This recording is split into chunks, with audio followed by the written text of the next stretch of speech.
Mm-hmm. Oh. Okay. This is Anthony Stein, and I'm Julie Stein, and we're going to learn how to peg tune today. So, there's a few things about it. Anthony has just finished putting his dampit in water. If you live in a climate that is like less than 50% humidity a part of the year, which we do, we're in the northern hemisphere, northern part of the United States, it gets very dry. And he should actually wipe the outside of that dampit off before he puts it in the violin. You could use a towel.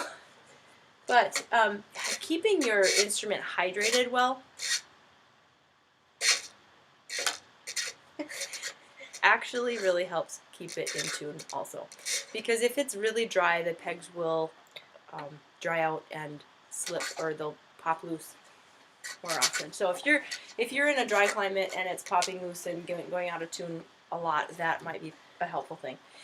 Okay, so the first thing you need to learn, first of all, I don't teach peg tuning to anyone that is younger than 7th grade. So Anthony's in 7th grade this year, and he's going to learn how to peg tune for the first time.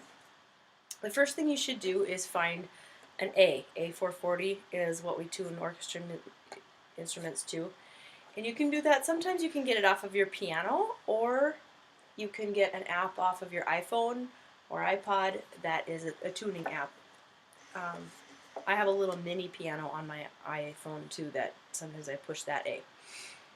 So I'm going to use my A for now, okay? And what we're going to do is we're going to actually detune his instrument. I should go back and explain. The reason I don't tune instruments or teach students younger than 7th grade how to peg tune is because I heard a story about a student who was tuning a string instrument and one of the strings broke and it popped into his eye, and it required 7 reconstructive surgeries for that child to be able to see again. And so I don't teach peg tuning to children. But what I just did was I detuned the instrument, and now I'm going to instruct Anthony that whenever you're tuning, Anthony, you need to keep one hand over the strings like this, and plucking the string, and always pluck so that you can hear what pitch you're at when you're turning. And when you peg tune, you're going to push in and turn at the same time. So, like that. That was one of my questions. Okay. So first of all, you have to get the A from someone. Okay, so there's an A, and you can kind of hum that until you get to that. Okay? Now, it just detuned itself. It's just onto. How do you keep it in place? You need to push a little. But notice I'm not just turning. If I just turned it, then I wouldn't be able to hear where I was at. A little bit. Okay? Now, you're going to give a rough tuning to the whole thing, and then you're going to go back and fine tune with the bow, and that's another lesson that we'll do a different day, okay? So this part just takes a couple minutes. One thing that you always want to watch is that you want to watch the bridge to make sure that it's straight across as we peg tune. And this goes for every time you tune. This bridge starts to curl, and if it goes far enough, it'll break over time, okay, or it'll warp. It'll misshape in itself. And the other thing that can happen is the feet can slip out from underneath it, and the bridge can slap down on the top of the violin and crack it. It's really loud and it's really scary. So I hope that doesn't happen to you. But when you're going to whenever you're going to make major adjustments to the intonation of the instrument, you need to watch the bridge. And sometimes you hold on to all your fingers like this, and you pull it back just gently, just so that it's a little bit more straight. Right. Okay? Yep. No, it was perfect. That was good. It's okay. It's good. Okay, so now what you need to learn how to do is hear a fifth. And if you've been playing violin for a while, this is going to be pretty easy for you. But you need to be able to hear, like, that's an A, where's a D? And that's just a little song that I sing to remember. That's an A, where's a D?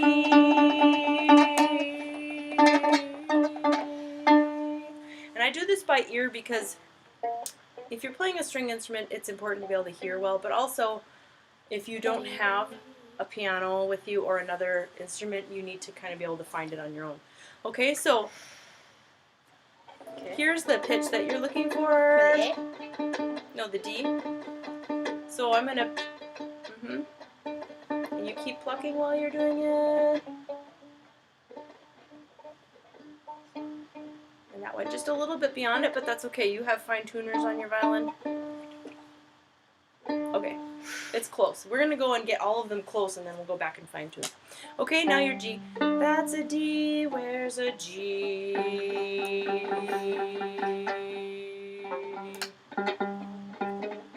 G. Okay, you gotta keep. And every time you're turning, you're plucking also. Turn, turn, pluck, pluck, pluck, pluck, pluck, pluck.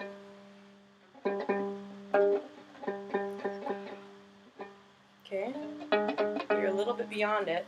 If you go a little beyond it, you have the potential to break the string.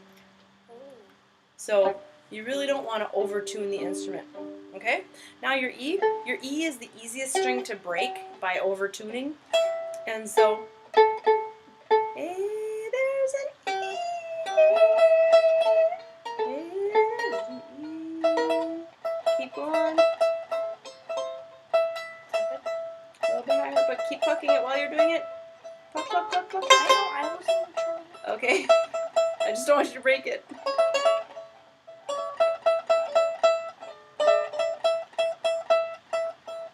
Yeah. Backwards? Keep going. You're not quite there yet. You're a little beyond it. Come back. There you go. Keep going, keep plucking it. Pluck lots. Pluck more than you turn. Pluck, pluck, pluck, pluck. Turn a little. Pluck, pluck, pluck. Okay, now that happens when you didn't push in hard enough. Okay, so start over on the E. You're almost there. You're doing good.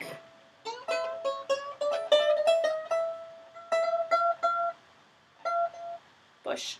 Push in Is your. that high? It's too high. Come back. You can hear that you can hear it compared to mine. Undershirt. Okay, switch violins for a second. Here, you pluck the E.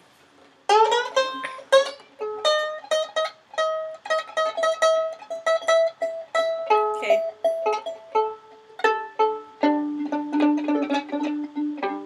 Okay, so his is roughly tuned, and we'll go back with fine tuners. I want to tell you one more thing about tuning, peg tuning. If you peg tune a very little instrument like this, it's really, really easy to break the strings. These strings are, with a little tiny bit of movement in the peg, changes the pitch a lot. And so, if I'm peg tuning, you almost can't even tell that I moved it, but I did, and the only reason I know is because I was plucking at the same time.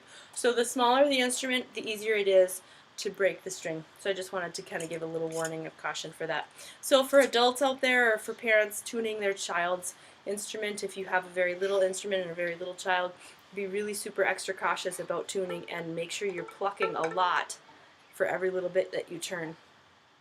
Okay, thanks Anthony. Yep. Good job.